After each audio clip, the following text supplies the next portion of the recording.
I'm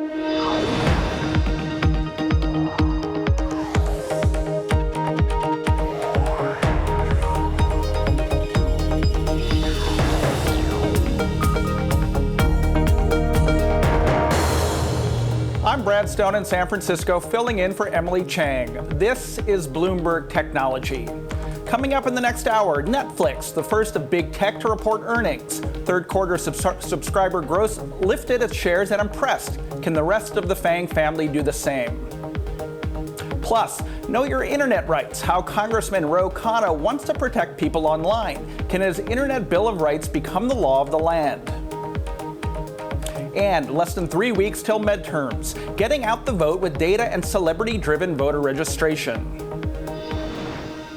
But first to our top story. The NASDAQ has seen its fair share of wild days so far in October, and there's still some time to go. As earnings season picks up steam, investors are sifting through results for signs of strength and weakness to see whether the ongoing trade war between the U.S. and China, as well as higher interest rates, are eating away at profits. Earlier this week, we saw Netflix report a strong third quarter. The streaming giant signed up 6.9 billion customers, boosting its global total to 137 million customers. So can this blistering growth be enough to lift the family of FANG stocks as they try to rebound from a recent global equity sell-off? Joining us to discuss, Michael Pachter, Wedbush Managing Director, as well as Bloomberg's Luke Hawa. Michael, let's start with you. The FANG stocks are usually buoyed by the first to report good earnings. It didn't really happen this week. What's going on? Clearly, each reflects the overall economy, and each is global. Netflix in particular, though, has been a content story, and as their content gets better, and especially up against a pretty easy comparison a year ago, they see subscribers join, and I think really more realistically, they see fewer people quit.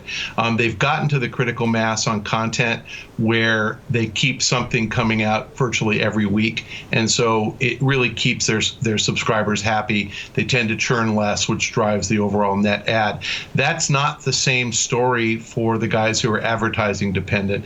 They're far more sensitive, to the global economy. So I think when people talk about a looming trade war with China, there's concern that perhaps that throws the U.S. and the globe into recession, which means that you'll see a depression of ad spend. So different for Netflix than the other guys. Luke, what are you seeing? Is this related to anxiety around advertising, or are there also some macro factors here, like worries about a trade war, interest rates, and the situation with Saudi Arabia? I'm sure the macro factors are playing somewhat of a role here, but for me, the real story is that that lack of halo effect in terms of Netflix's strong results not really rubbing off on the rest of the FANG group. And the part of that story is really related to something more technical in markets. It's an ongoing factor rotation we're seeing. So, the FANG group is all part of what we like to call momentum stocks that generally have had strong uptrends, and you bet that the market winners will keep on winning. The stock tumult that we've seen in recent weeks has also been associated with a factor rotation to value stocks over momentum. And what you see in the market right now is on an intraday basis, momentum and value are trading off day by day, hour by hour, back and forth. So it's a listless market searching for what the direction and what the leadership will be. And that's why I think the upcoming earnings from the rest of the big tech group will be very important to resolve the shape of the market and determine market leadership from here out. Well, let's take these companies one by one. We have a pile-up of earnings over the next 10 days. Michael, including Amazon on Thursday. This quarter is going to reflect Prime Day. They've had a couple of quarters where they're showing, really for Amazon, surprising amounts of profit per share. So what are you expecting from Jeff Bezos and company next week? They turned on a dime from kind of stumbling in 2014. They were growing their spending faster than they were growing their gross profit dollars. And after 2014, they started just spending a little bit less. We have them generating about $25 billion of gross profit growth in 2018 compared to 2017, and spending about $21 billion of that, which leaves $4 billion to drop to the bottom line. When you only have 500 million shares, it's pretty easy to generate massive earnings growth. So first half this year, they've thrown off over $8 a share in EPS. Last year, under $2. I think that trend continues. And I think you're right. Prime Day was a big driver. Amazon, to coin a very famous author's term, really is the everything store. And they sell everything. And this is where we go. Our default searches now for products are on Amazon. We used to search on Google. So that's the one that I think is going to stand out. I don't think they can miss. Thank you for that, Michael. Luke, let me ask you about Facebook. So much controversy, particularly with, fake news and voter suppression efforts ahead of the midterms. And yet analysts seem to be worried about something more trivial, which is, margin compression and the rise of operating expenses. What are you expecting from Facebook a week from Tuesday? Well, that's hardly trivial to analysts. I think that's what really matters in terms of the stock's profitability and whether you want to own it. I don't think Facebook is a moral theater for a lot of people. It's a profit center. And to that point, I think across the board with the FANG stocks, what we're seeing is people are pricing in bigger implied moves from options this earnings season than they have in the previous 3 on average. And with regards to Facebook's margins, it's interesting because they have a tendency is they start off the year with relatively high expense guidance, and then they tend to trim that as the year goes on. This has been a departure from the norm in this year. So on the one end, you have the creeping expenses, which are in part associated with kind of your fake news monitoring costs. And on the other hand, you have the potential for less targeting abilities to crimp margins on the upper end too, in terms of what you're able to promise to ad providers. To a large extent, I believe that analysts think Facebook is able to offset that by virtue of having a lower ad load, kind of cleaning up the news feed, and being able to command a premium on lower volume. Michael, let me ask you about Google. It's had kind of a miserable couple of months in terms of the stock price. Clearly worries about government intervention, rising marketing expenses. I've heard you be more bullish, though, about Google's long-term potential. So what are you expecting next Thursday from Google? I've been covering them a whopping 2 days, so I'm far from an expert. I think the street's got it wrong on this quarter, and I think the thing to look at is the top line is expected to grow sequentially over $1 billion. The street has them at 1.35 billion. We have them at 1.6 billion, and the street thinks we're going to see a sequential decline in EPS. I don't see how that's possible. The company warned that marketing expense would be higher, but the street has marketing expense literally something like $1 billion higher sequentially. That's just crazy talk. So I think Google is going to blow numbers away. I think they figured out the formula, which is don't spend all of your profit and investors will reward you and their share price will go up. They pay their employees in stock. Everybody, who's a constituent of Google cares about the share price. So I think they're going to blow numbers away. The ad market's super strong. Google is really diverse, beyond search. I mean, they clearly are on mobile. They've got the map function. They've got YouTube. They are hitting on all cylinders. So I think you're going to get a nice positive surprise. Michael, really quick question. Why China? Why this Dragonfly project and taking on such regulatory and reputational risk? I mean, is Google running out of big markets? Well, everybody would love to be in China. It's obviously a very large economy. And, I think that you're right. I mean, it's a trade-off risk-reward. Risk is huge, reward is huge. I think Google thinks they can dominate that market. So I think that they're willing to take the regulatory risk. I think they're willing to take the reputational risk. And I agree with you. If they misexecute, it's going to be a huge, huge black mark. Let's hope they figure it out, or let's hope they move very slowly and don't screw up. I think the only thing that'll trip them up is if they try to go too fast. Okay, we have to leave it there. Wedbush Managing Director Michael Pachter and Luke Howe of Bloomberg News, thank you both very much. Coming up, Saudi Arabia and its big bet on tech. But will a journalist's disappearance strain its relations with Silicon Valley? We discuss next. And if you like Bloomberg News, check us out on the radio. You can listen on the Bloomberg app, Bloomberg.com, and in the U.S. on SiriusXM. This is Bloomberg.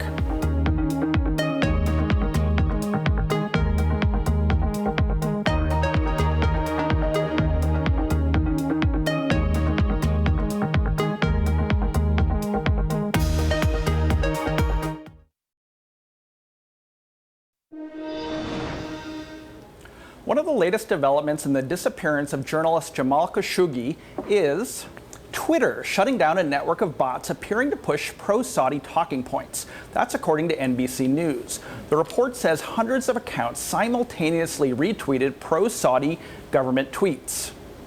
Turkey says Khashoggi was murdered by people tied to the Saudi government when he entered the Saudi consulate in Istanbul on October 2nd.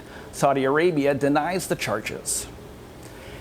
And this had led to plenty of high-profile execs dropping out of a Saudi event in Riyadh. Among them, Uber CEO Dara Khosrowshahi, whose company has benefited from billions of dollars from Saudi Arabia. Despite the dropouts, the Saudi Future Investment Initiative has issued a statement saying they will still proceed with the conference with an updated program. Here to discuss, Lane Kesselman, managing partner at Greenbrier. Before that, he was Uber's head of U.S. comms. Also with us, Bloomberg Tech's Selena Wang. Thank you both for joining us. Thanks. Lane, let's start with you. I'm imagining SoftBank CEO Masayoshi Son sitting in an empty room next week in Riyadh. From your perspective, what kind of a position is he in right now? A major partner of the Saudi Public Pension Fund, and yet, here he is basically somewhat abandoned by all the other Silicon Valley CEOs. I think folks in positions of great authority and power like that have the ability to look at things from a pretty broad perspective. And in this case, looking at the Saudis' investment habits over the past decade has been pretty impressive, right? They've been involved in deals from small, $100 million deals with Tesla to multi-billion-dollar deals with Uber. I think the reality is those types of deals have been happening despite what the Saudis have been doing as a country for the past decade. I think he's got the benefit of perspective to be able to see that over the long term. Selena, is there anything Masayoshi Son can do right now? The Saudi Arabia is responsible for about half of the Vision Fund, right? And right. Is potentially re-upping for a second one. What is he contractually able to do, even if he wanted to? It's extremely precarious position right now. Not only just $45 billion for this current fund, but they've committed $45 billion to the upcoming fund. And Son said in an interview with us just last month that he plans to raise $100 billion every 2 to 3 years. And of course, he can diversify and find other places to raise capital, but it's a very unique place, this Saudi Arabian fund, where he can get such a large pool of capital every few years potentially. So this could really throw his entire fund out of whack. One of the main theses of the Vision Fund is that they have essentially unlimited capital to pour into these companies. So it's going to be a really difficult calculus for him in terms of what he does in terms of signaling for attending this conference and relationships with the Saudi Arabian government in the future. Lane, the disappearance of Jamal Khashoggi, it feels visceral to me. It feels like people are reacting to it in a way that they didn't perhaps other perceived outrages alleged by the Saudi government. And yet you seem to be saying that perhaps this blows over, that in the long term it might not impact as much the Saudi role in the tech ecosystem? Well, if you look at other countries and other places that have committed terrible atrocities or done things that are sort of, by American standards, awful, China jails dissidents who complain about the government online. The U.S. In-Q-Tel, right, the largest VC for our intelligence agencies, funds companies all over the valley. Nobody's turning away the money from the Chinese. They're not assassinating journalists in foreign embassies. Is the CIA assassinating journalists in another country? They might be. I don't know any details about that. But the reality is the U.S. government has been killing people all over the world for decades, but we don't turn down their money. And the Chinese haven't necessarily been the best actors when it comes to certainly even the media or folks that are bloggers in their country. Yet their money is coming in droves to Silicon Valley. So I do think that we'll probably get to a point soon where maybe looking down on Saudi money becomes less of a bad thing. Well, Selena, how do you feel about that? If you're an employee at Uber right now, you have an IPO, perhaps next year. It seems like early next year, and yet Uber has taken billions of dollars of Saudi money. If are employees uncomfortable, do you think? Well, I think public outrage is at an all-time high, and we're in a different era where tech employees in the community really care about who's backing their companies. Where is this money coming from? And we saw, earlier this year, Google had to not renew a contract with the Defense Department. They've come under huge backlash from the government and their own employees over this project in China to create a censored algorithm. So I think while it is correct what Lane says, that this isn't the first time that a regime that's done some terrible acts has funded tech companies, I really think we're in a different time right now. Yeah, and we should clarify, right, that we don't know that the CIA is assassinating journalists. But, Selena's point is right. It reminds me of like the attitude in universities in the early 90s where students were asking schools to divest from South Africa over apartheid. Are we seeing an awakening, do you think, among tech employees? Could they make their voices heard on this issue in a way perhaps we're not anticipating? I mean, we should reiterate the fact that any journalist has been assassinated for their work or their coverage is awful and is an atrocity and is something that we should focus on. But the reality is the Saudis have been heavily involved in, frankly, countries all throughout the Middle East that have wealth from oil have been involved in Silicon Valley for more than a decade. If you go to a venture capital training program at Stanford right now, a third of the class is Saudi, right? And so the Saudi royal family has been investing in various venture capital funds for a decade. So it's not like any money that we sort of decide to not take from the sovereign wealth fund is any different than sort of the fruit of the poisonous tree from taking money from another VC fund that may just have money from one of the members of the Saudi royal family. So I don't know that you can really separate that web any more than just turning down money from one source. Any idea if the Saudi royal family will be forced to, make a change in leadership in response to some of these concerns? I mean, that's I think the big question everybody's wondering right now. I don't have any insight into that any more than maybe you do, but I do think it's probably a pretty big question that a lot of folks are asking. Yeah. So slightly different topic. An Uber IPO is rumored for early next year. There has been some, news that Morgan Stanley and Goldman Sachs competing to lead that IPO. Your former colleagues at Uber, how excited are they? How dependent are they on this happening soon rather than later? Brad, what's so interesting is that a year ago, most Uber employees were chatting a lot of Uber alumni were chatting a lot about an IPO. When is it going to happen? What's the number going to be? But then there were 2 tender offers. And so I think the intensity and need for an IPO to happen diminished a little bit. So I think employees are watching, and certainly former employees are paying attention to it. But like most tech companies, there's a 6-month lockout for employees. And if you sort of look at Facebook as a good barometer, they had a tough time of it early on. I mean, a year after it IPO'd, it was probably half the value that it IPO'd at. So I don't know that there's a ton of excitement, but I think, of course, everybody wants to get to the next stage. Okay, thanks to you both. Lane Kesselman of Greenbrier Partners and Bloomberg's Selena Wang, thanks for joining. Thank you. We should note that Bloomberg is among the media partners who have pulled out of the Saudi Future Investment Initiative. Coming up, Atlassian's Jira Cloud software is its biggest product. But as the cloud space becomes more and more competitive, will a push into IT manage to keep it afloat?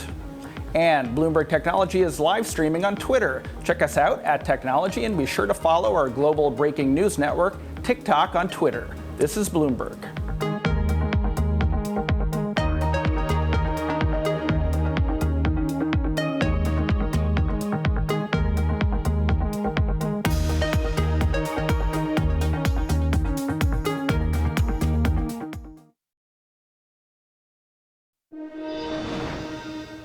Competition in the cloud space is heating up as Amazon, Microsoft, and Google muscle in and take more and more market share. That's making it tough for the smaller players. Australian software maker Atlassian has managed to keep up so far. The company posted first quarter fiscal 2019 earnings that beat estimates, reporting 37% year-over-year increase in quarterly revenue to $267.3 million. But investors have reacted negatively, with shares falling as much as 15%. What's the long-term future for smaller players in the cloud space? Here to discuss, Atlassian President Jay Simons. Jay, thanks for joining us. Yeah, thanks for having me. So talk about that discrepancy. Good earnings, a beat, and yet the share price dropped slightly. Man, it's hard for me to predict what the market will do. I mean, and we don't focus on the day, we focus on the decade. And we focus on the things we can control, which is like building better software that more and more people want to buy, that produces the results that we reported. But part of the reaction was to some debt obligations, right? That they may have misunderstood, yeah. Well, how so? It's basically a charge, that we mark to market, and the stock has had incredible performance over the past, especially the past handful of months, and so we recognize that charge related to convertible debt that we raised 4 months ago. Okay, so lots else going on in your business. You acquired a company called OpsGenie that makes it easier for companies to manage IT disruptions. Talk about that and how the integration is going. Yeah, so we signaled 3 months ago intent to kind of widen the aperture on the problems that we solve for IT. IT. And a big a problem that IT organizations everywhere are facing is sort of responding to incidents and dealing with incidents. As more and more companies become digital companies, that impact actually means that most companies are managing a service for their customers or employees. And so Opsgenie is a really important part of the alerting and rostering of people who will be on duty to respond to that incident. We also announced a new product called Jira Ops, which becomes sort of a command center for all of the coordination of people, process, workflow that helps companies respond faster to incidents for their customers. Okay, so a little bit of an earthquake in your business in June when Microsoft acquired GitHub. How does that change the competitive landscape for Atlassian? Not really. It wasn't really an earthquake. I mean, GitHub is a great product, and it's something that we've both integrated to and competed against. GitHub largely is transformed the way the open source software shared on the internet, for individual developers. And so where you want to find a piece of code, largely that code now is hosted on GitHub, which I think makes it a very attractive asset for a company like Microsoft that also has an infrastructure platform called Azure, where you ultimately want that code to run. We're focused on, with Bitbucket, our product, more professional code collaboration. And so teams that actually want a similar experience to GitHub on the internet, but want, the security and reliability of a piece of enterprise software, choose Bitbucket. Well, we reported, and others did as well, that Google was also interested in buying GitHub. Does the fact that it lost out on that acquisition make Atlassian, with its GitHub product, like maybe more of a compelling acquisition potentially to a company like Google? Bitbucket, you'd have to ask Google. But I think it's sort of telling you that Google, Google, Amazon, Microsoft, I think are in a very hotly contested and a very massive, market competition for, basically the infrastructure that runs a lot of software that more and more companies are building. Our focus is on helping those companies build and run software better or faster. And I think that's testament to sort of why we've grown at the rate that we have. Are you guys for sale now if the right partner and the right price came along? I don't think so. I mean, we've been a pretty independently run business for a long period of time, and I think we've got a lot of growth and runway in front of us. That's the thing that we're leaning into. Okay, thank you, Jay. Atlassian President Jay Simmons, thanks for joining. Coming up, Joe Strummer saying, know your rights. Well, Congressman Ro Khanna says, know your internet rights. We find out what he's got in mind next. And we already have a celebrity president, but with 3 weeks left until midterms, are celebrities the key to online voter registration? This is Bloomberg.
This is Bloomberg Technology. I'm Brad Stone in San Francisco, filling in for Emily Chang.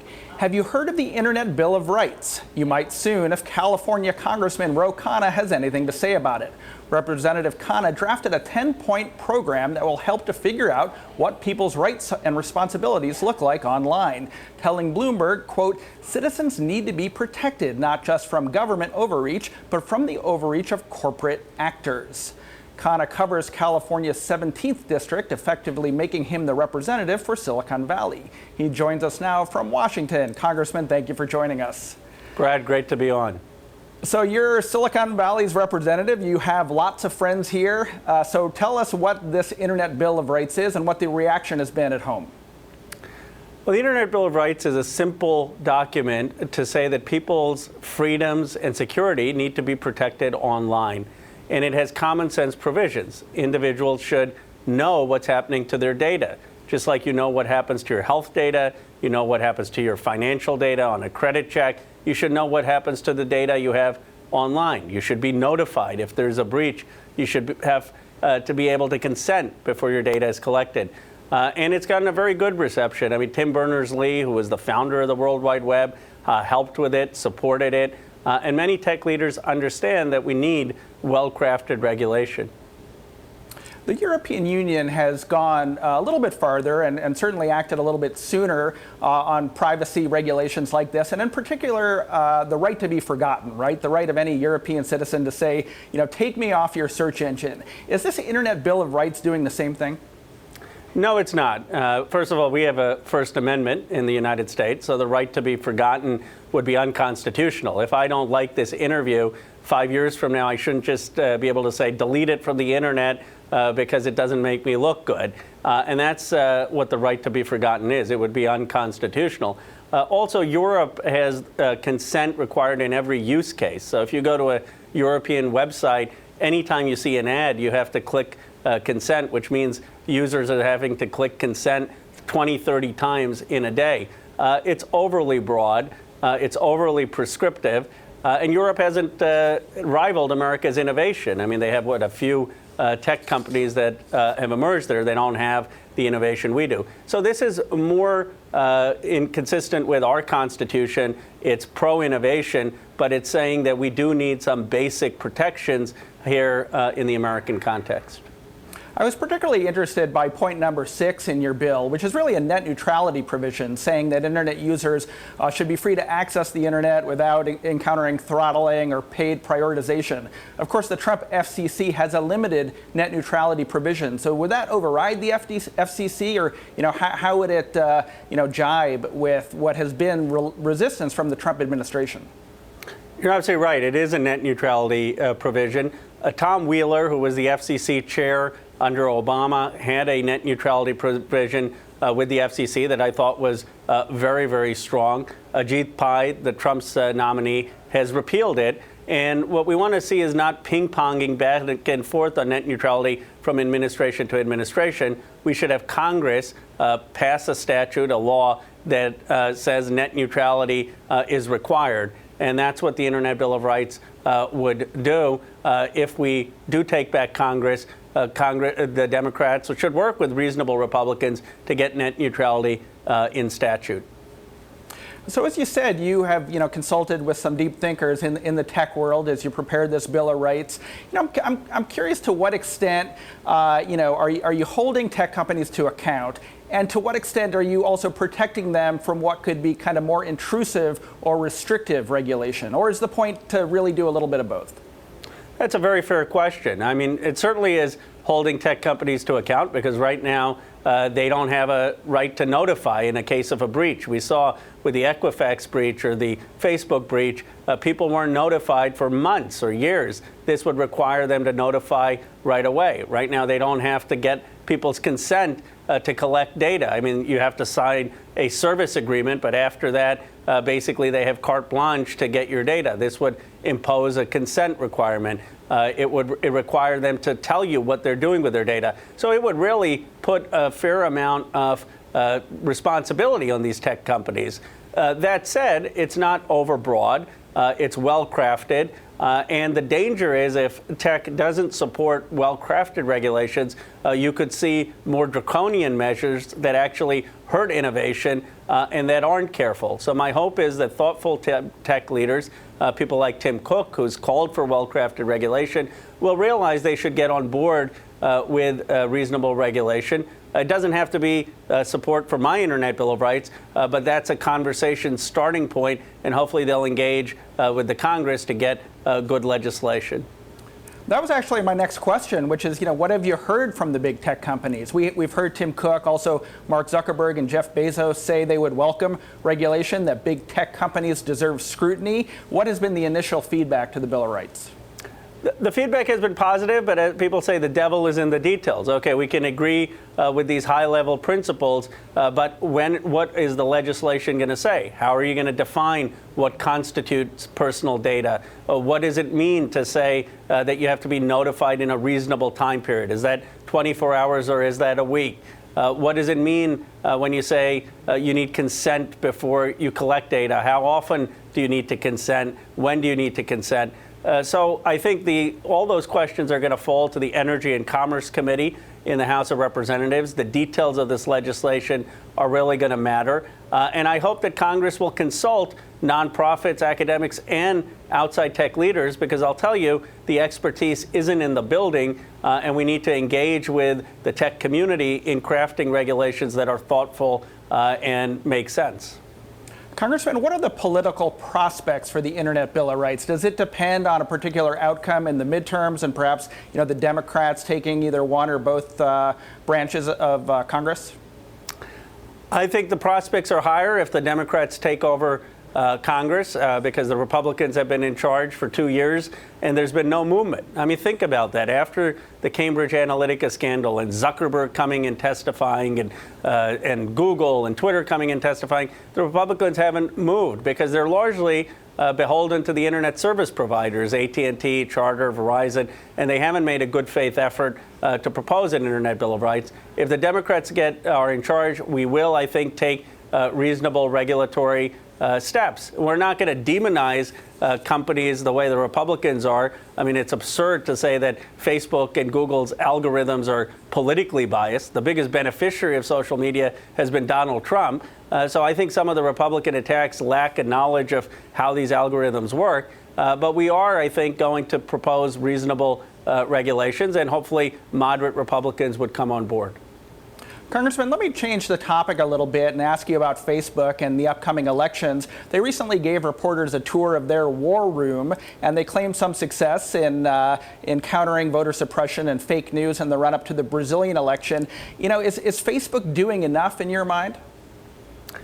Well, they didn't do enough in 2016. I think they're taking constructive steps, and they need to do even more.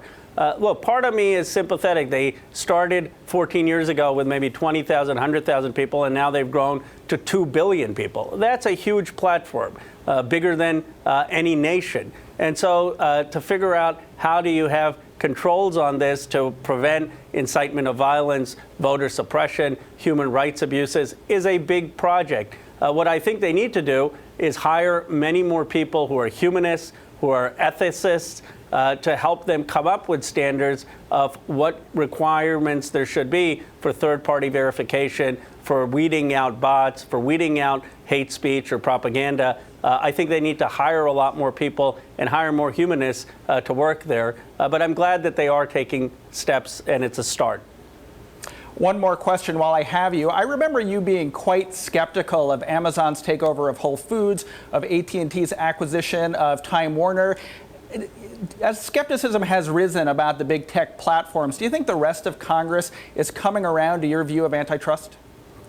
I think there are. There's a large concern that you can't have anti-competitive mergers that hurt communities, that hurt local business, that hurt wages. And at the very least, these mergers need to be scrutinized. I helped found the Antitrust Caucus. I've been very clear that it can't just be that big is bad. You need actual review, and you need to look at what the impact is for consumers, what the impact is on jobs, what the impact is on wages, what the impact is on communities. But we need to empower the FTC and the Department of Justice to conduct those reviews, to provide those resources. I think there's a growing consensus, both on the right and the left, that we need strong antitrust laws that do their job. Okay, Representative Ro Khanna of California, thank you for joining us. Thank you for having me back. Facebook has hired Britain's former Deputy Prime Minister Nick Clegg to run its global lobbying efforts. Clegg's taking the job at a time when governments around the world are debating how to regulate the social network. Clegg was at the heart of the British government from 2010 to 2015 as leader of the Liberal Democrats. Coming up, call it the Taylor Swift effect, how celebrity-endorsed social media posts could impact the vote. Drive AI is launching its second self-driving car service in months. At that speed, could entirely driverless roads be in the near future? This is Bloomberg.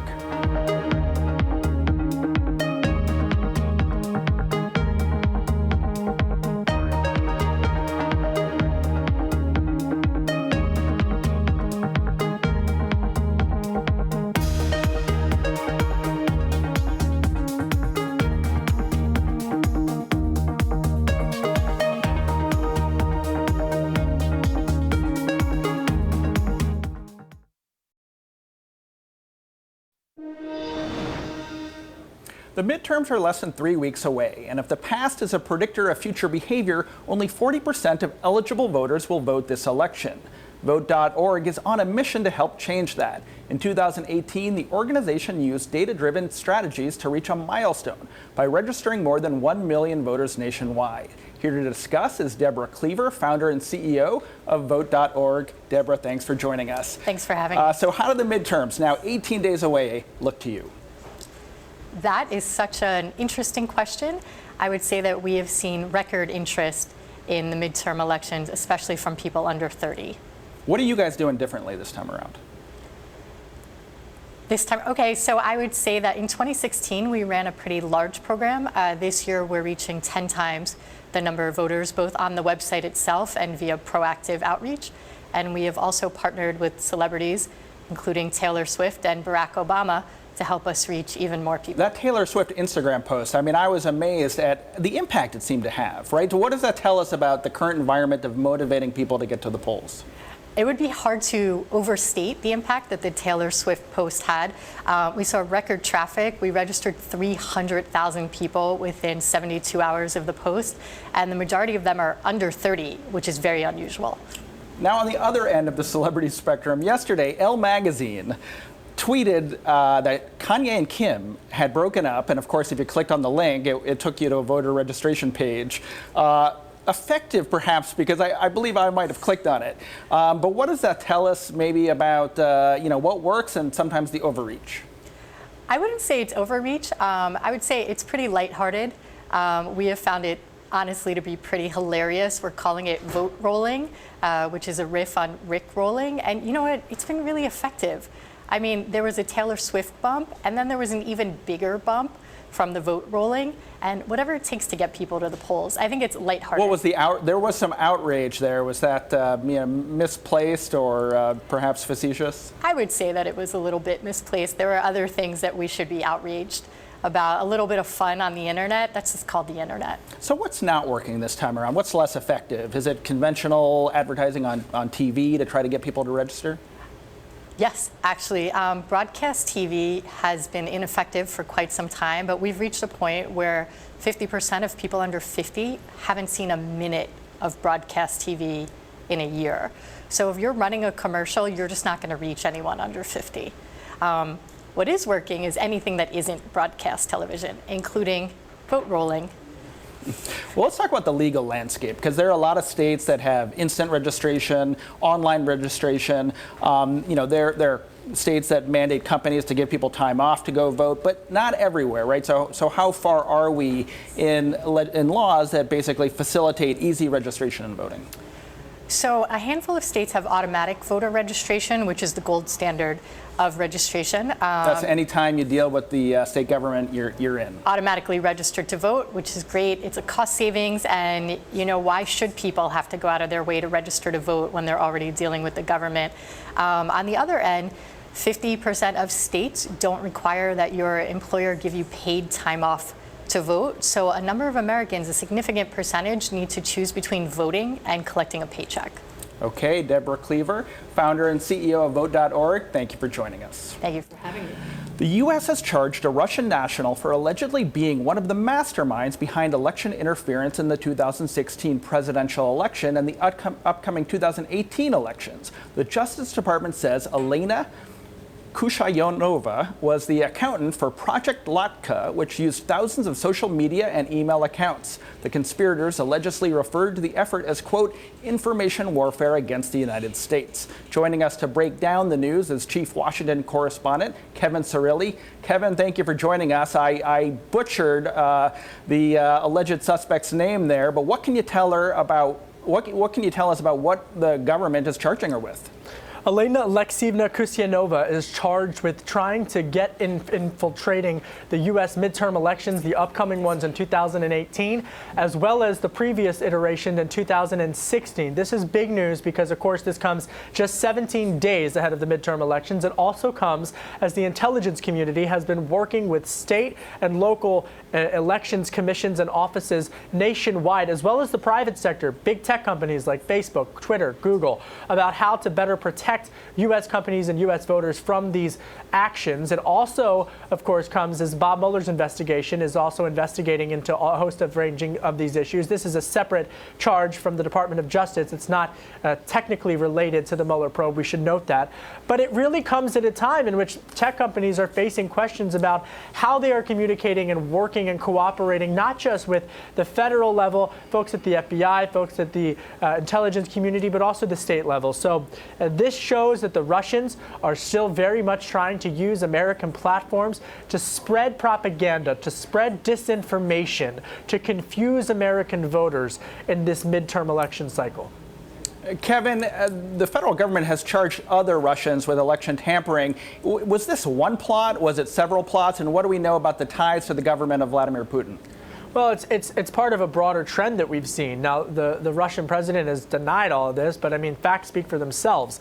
And the facts are that if you look at the intelligence community briefings and reports that have come out within the past several year or two since the presidential election in 2016, that there was a concerted effort to use American platforms, American-based platforms, to spread propaganda, to spread disinformation, to divide Americans on a host of different issues. So what this would suggest is that this fits into that type of disinformation strategy. Now, this is a potential issue for the current administration, given that President Trump, of course, has noted several times, and I want to note this in Chris Strom's Bloomberg report as well, that this was not an attack on election systems. This was not a way to change a vote count. Instead, it was this broader sense of disinformation that have been used on a host of social media platforms. Facebook, we should note, has also reported that there has been in the last couple of months some effort on foreign nationals to spread disinformation. They've been shutting down accounts. They've been working with federal level. They've been having calls with local election officials as well. And this is something, unfortunately, that I think we're going to be hearing a lot more about between now and the midterm elections. Okay, Kevin Cirilli, Chief Washington Correspondent. We'll be watching that closely. Thank you. Coming up, self-driving cars are hitting the roads of Texas, but how long until they reach the rest of the U.S.? Next. This is Bloomberg.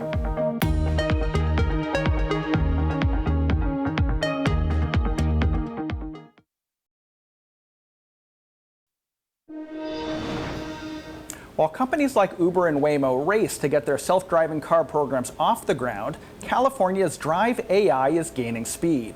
Today, Drive AI is launching a public on-demand ride-hailing self-driving car service in Arlington, Texas, marking its second public deployment in just 4 months. The service, which will be open to visitors and residents alike, comes through a partnership with the city to better understand and measure the self-driving car landscape. Here to tell us more is Drive AI CEO Bijit Haldi. Thanks for joining us. Thank you. So Arlington, Texas, tell us what you're launching, how many cars, how widespread will it be? So in Arlington, we are launching 3 different services. One for the game day, one for lunchtime service, and one that connects the convention center to the Texas Life, the entertainment part of the city. And to start with today, the service is starting today. We're starting with 3 cars with the potential to expand as the need and demand for the local community grows. And what kind of cars are they? They'll be the same car as we had in Frisco. It's an NV200 platform. Frisco and the Dallas-Fort Worth. Dallas-Fort Worth area. So 3 cars, that doesn't seem huge, but it's the beginning. It's the beginning. And as we want to tell you, the size is only one way of looking at it. We want to be very careful and deliberate because safety is another concern. And user acceptability is core concern. We start small and grow fast. How much do riders pay? Riders pay nothing. And anybody in that area can access this service. In Frisco, we had only mobile app. In Arlington, we have a mobile app and a kiosk and the pickup location. You can go up to the kiosk and enter your name and your phone number, and you can get it. How long is the path between 3 cars here and, the dream of anyone in any city, hailing a driverless car? Actually, that depends on 3 factors. Because safety is one thing, can we safely deploy? And as you know, the second factor, driving is not a one problem. Driving in San Francisco and in freeway are two different problems. So we want to make sure that we take a small problem and solve it and then grow from there. To that vision, it will require third component, regulatory as well as the user acceptance. We don't want to push the technology when the people are not ready. We want to solve one problem at a time and grow from there. So you have found a friendly local government here in Texas, but stepping back, how do you compare the regulatory environment in the U.S. versus, say, China, where there are several companies that have active trials in cities? Yes, so regulatory environment is only one aspect, and some countries are way ahead of other countries, but the real problem is that the safety. Even if the regulation is not there, as a company, as an industry, we have to be responsible, deliberate. How do we approach it? Because there are certain approaches where we think regulation is a hindrance. We look at regulation, right regulation is the right way of approaching it. So Texas is not friendly in the sense of they are not aware of safety. They are only saying that they are future looking, that how do we balance future need and today's progress. Okay, we're both followers of Uber. Uber, of course, one of the companies betting big on self-driving cars. Do you think as they move to go public that they will, as has been rumored, welcome other investments, spin off the self-driving car division? As you said, I always look at the industry and other people doing it, but I cannot comment on anything specific to a company because I have no insider information. You might. Okay, I understand. Drive AI's Bijat Halder, thank you for joining us. Thank you very much. And that does it for this edition of Bloomberg Technology. And tune in for the best of Bloomberg Technology this weekend, where you can see our interview with Microsoft CEO Satya Nadella. I'm Brad Stone. This is Bloomberg.